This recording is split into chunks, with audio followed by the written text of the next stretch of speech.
नमस्कार, आप देख रहे हैं सिटी न्यूज और मैं हूं आपके साथ कंचन। जमशेदपुर और आदित्यपुर में हाउसिंग के द्वारा बनी हजारों क्वार्टरों पर मंडराने लगा। संकट विभाग एक मुश्त किराया लेने को अड़े गए। वहीं क्वार्टर निवासियों के अनुसार विभाग की मनमानी के खिलाफ जाएंगे फिर न्यायालय।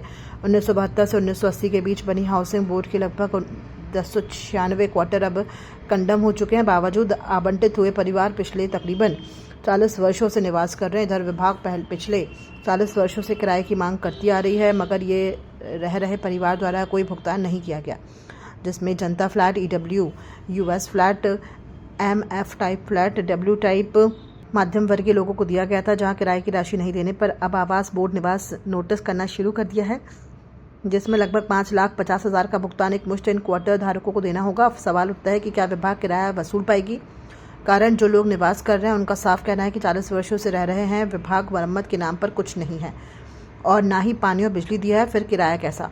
इन क्वार्टरों के मालिकाना हक के लिए पहले के दशक में भी लोग विभाग के साथ समझौता किया, एक बड़ी राशि तय हुई, मगर क्वार्टर का मालिकाना हक नहीं मिला, जिसके बाद लगातार विभाग नोटिस करती आई है और किराए की मांग भी करती रही है।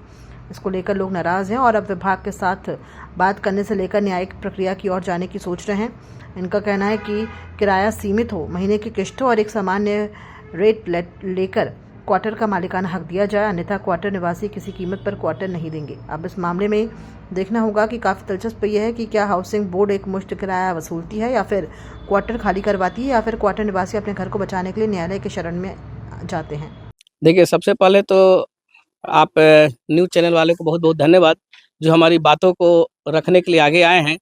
आज इससे पहले कोई भी न्यूज़ चैनल वाला हम लोग का बात सुनने को तैयार नहीं है, कोई हमारी बातों को सही पटल पे रखने को तैयार नहीं है, इसलिए मैं आपको धन्यवाद देता हूँ। दूसरी बात क्या है कि कई बार नोटिस दिया गया, उसका जवाब भी हम लोग लिखित दिए हैं।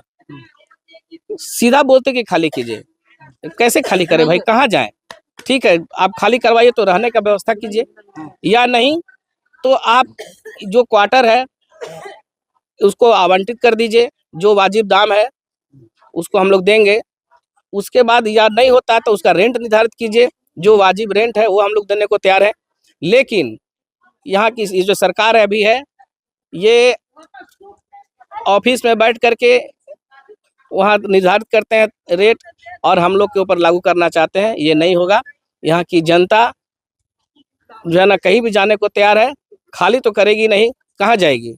या तो खाली कराएगी तो सरकार आश्वस्त करे कि हम अमुक जगह जो है आपको रहने का जगह देते हैं, इसको खाली कर दीजिए, या नहीं तो इसको मरम्मती करना चाहते हैं। अभी ये स्थिति ये हो गया है कि हम मरम्मती करना चाहते हैं तो प्रशासन के लोग आते हैं, बोलते हैं कि आप इसको रिपेयरिंग नहीं कर सकते हैं, पैसा मांगती है। अब हम अपना रिपेयरिंग भी नहीं कर सकते हैं और फिर सरकार बोली कि फ्री में रह रहे हैं और आप रिपेयरिंग भी नहीं करते हैं। दो तरह की बात कैसे हो सकता है? क्या आपका परिचय है? मेरा नाम मुकेश ठाकुर हुआ। विभाग का ऑफिस आते रहता है खबर, तो घर खाली किया जाए, नोटिस आती है पब्लिक को। पब्लिक यहाँ मोटा मोटी 40 साल से रह रहे हैं और करीब यहाँ पे 400 से 500 परिवार रह रहे हैं और विभाग की तरफ से कोई भी सुविधा नहीं है, ना बिजली है, ना पानी है, ना रिपेयरिंग है, कुछ नहीं है। जो पब्लिक रहते हैं अपने से अपना खर्चा करके रहते हैं। जनता प्लेट यहाँ तक रिजेक्ट किया गया, EWS रिजेक्ट नहीं है, LIG रिजेक्ट नहीं है। बार बार खबर आती है, नोटिस आती है। जनता प्लेट में ही EWS में शुरू में स्टार्टिंग में नोटिस कुछ आई हुई थी, लेकिन उसके बाद से नोटिस नहीं आता है यहाँ पे। शुरू में केस भी हुआ था विभाग की तरफ से, तो 54,000 रुपया रेट रखा हुआ था, जो 54,000 रुपया दे के आप लोग अपने नाम से करा सकते हैं। लेकिन पब्लिक जब गए वहाँ पैसा देने के लिए तो लोग इनकार कर दिए, जो नहीं, ऐसा कुछ नहीं है, हम लोग नहीं करा सकते हैं। और अभी जैसे पेपर में छपते रहता है आए दिन, जो इतने लाख रुपया दीजिए, घर अपने नाम से कराइए, नहीं तो घर को खाली करिए, इस तरह करके बहुत तरह से आता है। तो ये तो संभव नहीं है जितने परिवार को बेघर किया जाए, इसके लिए हम लोग हरदम लड़ाई लड़ेंगे। और सरकार फ्री की बात नहीं है, विभाग अपना एक दर निर्धारित करे जो हाँ भाई इतना दिया जाए, उस हिसाब से हम लोग देंगे। लेकिन अब मनमानी मांगेगी तो कोई नहीं देगा ना। अगर मांगे विभाग जो हमको 10 लाख रुपया चाहिए, तो आप ही बतलाइए इस क्वार्टर का 10 लाख रुपया दाम होना चाहिए। 10 लाख रुपया जो देंगे तो अपना जमीन लेके घर बना के रहेंगे। 10 लाख रुपया तो EWS और जनता प्लेट की कीमत नहीं है, कहाँ से दे पाएंगे? कोई नहीं खाली करेंगे। खाली क्यों करेंगे? बस अब वो घर बना के छोड़ा, इसको स्वर्ग बनाए हम लोग, यहाँ की स्वर्ग बनाई पब्लिक, कैसे छोड़ देगी बना बनाए घर को?